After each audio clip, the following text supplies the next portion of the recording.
Okay, so at the time of recording this video, it is February 2024, and Adobe have just dropped an update to Photoshop CC, now giving us version 25.5.0, and with it, a great addition to the adjustment layers panel.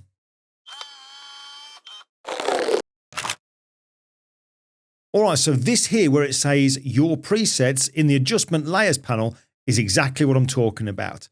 Now, before this update, if you used adjustment layers to create a look to your images, then really the only way to save them would be to click on, say, the bottom one, hold down the Shift key, and then click on the top adjustment layer so that all of them are highlighted. Go to the menu in the top right of the Layers panel and choose New Group from Layers.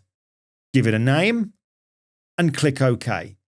You could then save this in your Creative Cloud library by choosing a folder and then dragging the group into it. After a few seconds, that's now uploaded and stored in the cloud.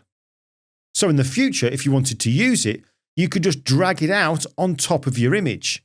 But when you do, make sure you hold down the Option key on Mac or Alt key on Windows.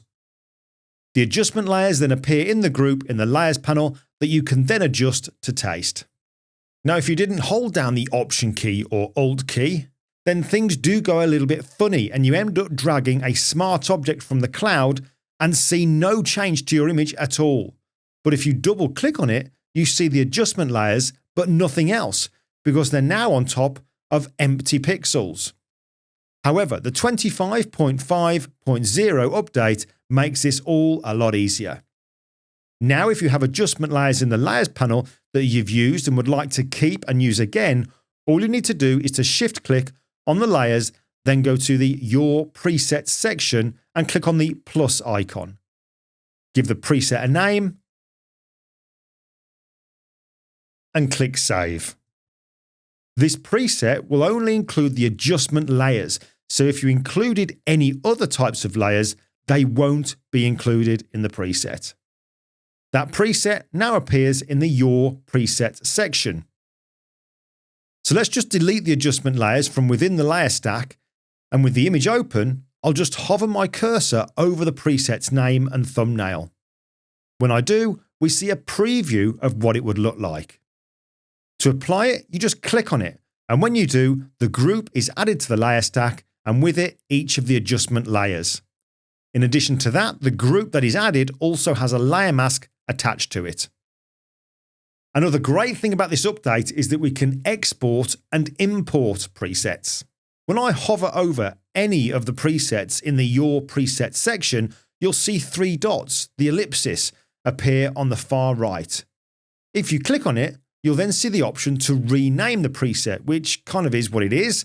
You can also delete the preset, but you can also export the preset. So I'll do that. I'll give it a name and choose where to export it to. I'll just send it to my desktop and click Save. Okay, now I'll delete this preset and also all of the adjustment layers that I've got on the image in the layer stack. Now this is great because this means, like presets in Lightroom and Camera Raw, we can now share presets from adjustment layers in Photoshop. So to import a preset, we just go to the menu in the top right of the adjustment layers panel and then choose Import Presets. I'll do that and then navigate to the desktop where I exported the preset and click on Open.